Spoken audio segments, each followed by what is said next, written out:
Okay, we got some fill dirt just leaking out between our steps right here.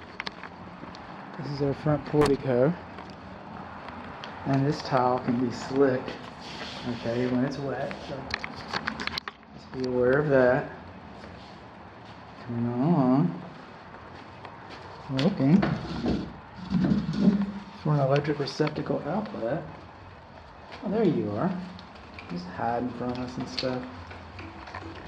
Okay. There you are.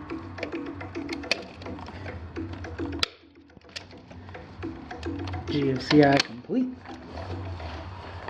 Ring doorbell rang when I rung it.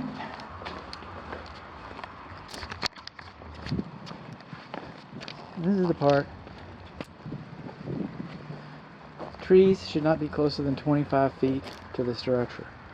I get these are nice little kittens. They're ornamental, okay?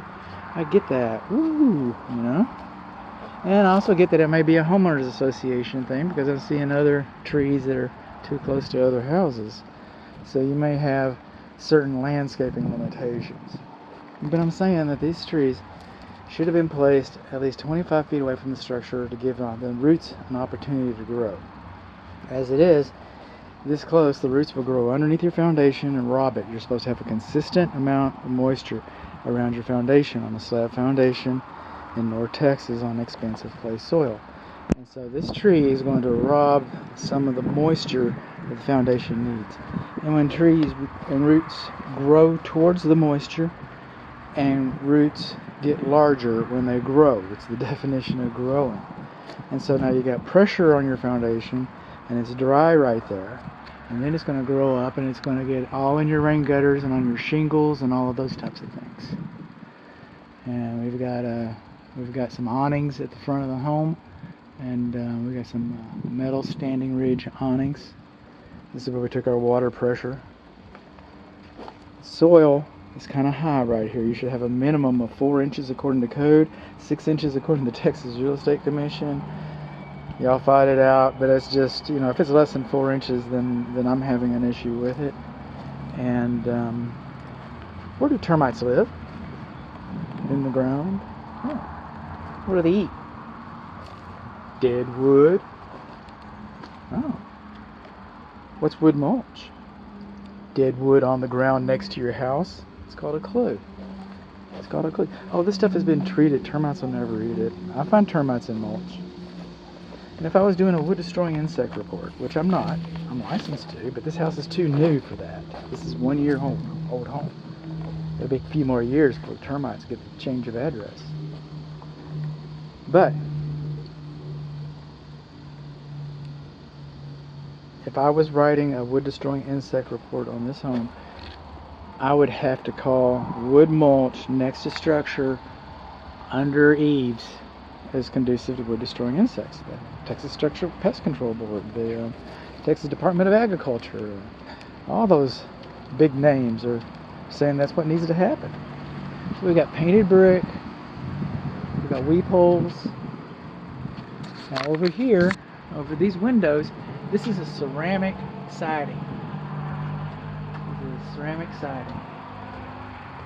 And it's disrupted the drainage plane. If this is real wood, it wouldn't be an issue. And so I might be wrong about whether this is an issue or not. But assuming that that's ceramic, okay, we should have weep holes over these windows.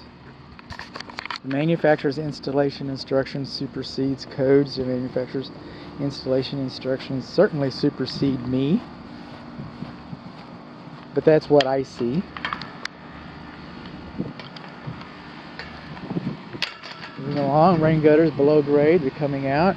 Our rain gutter butt ends are too close to the structure, and we do not have kick-out flashing there. I've got a video about that, so we'll be talking about that in a little bit. Moving along, this units 2 and 3, the condensing units, the insulation on the refrigerant piping, okay, that's the wrong type of insulation since 2015. And that disconnect is behind the unit.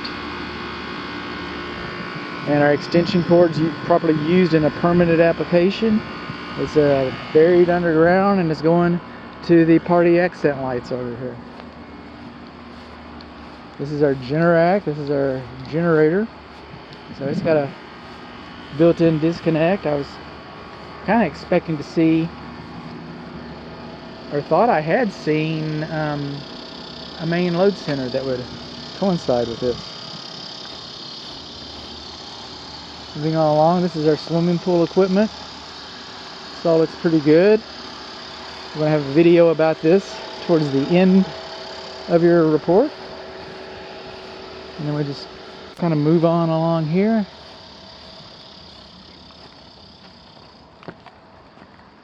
Fine, fine, fine. Weepholes, weepholes, weepholes.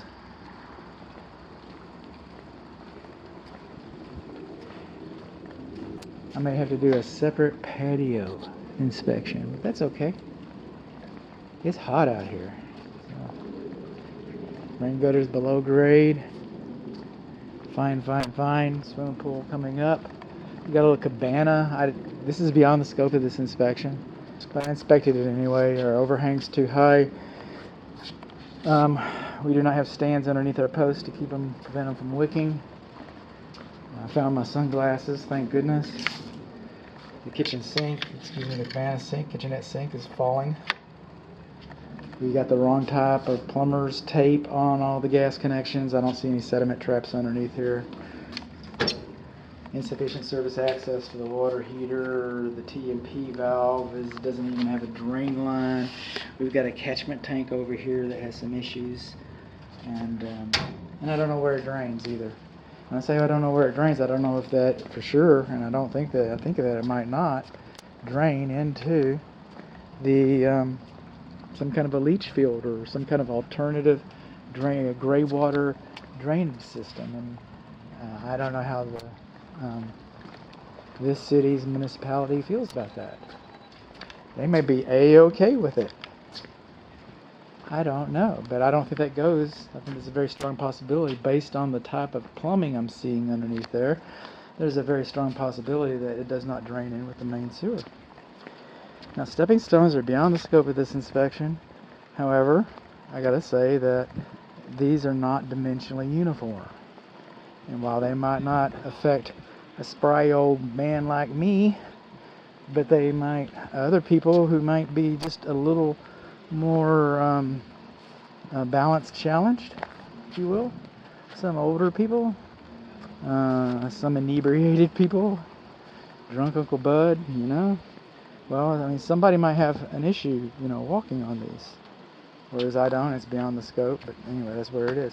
Then over here on this, so the house faces north, on the east side of the house, nope, you got a vacuum breaker. Oh, this is kind of loose. You can hear some of these plates. Okay, I got something coming up here. I remembered seeing something, and there you two dogs are. There you are. I knew you were here, so I'm going to be looking at these guys here in just a minute. I knew something was up. Okay. And here we are, and we're on the east side of the structure again. Coming up. Oh, man. I knew I was going to say something. I knew I was going to miss that. Alright. I'm going to do a short video about it. Okay, the garage door casements.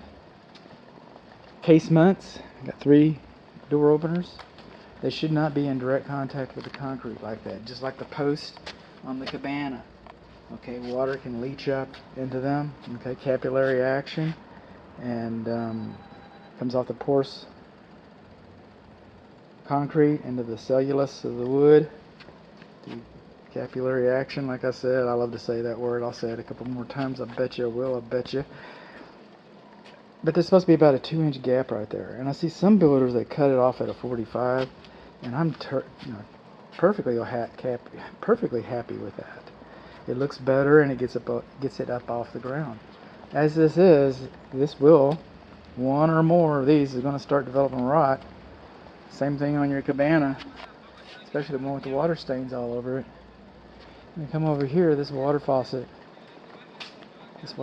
on the east side of the house by the garage is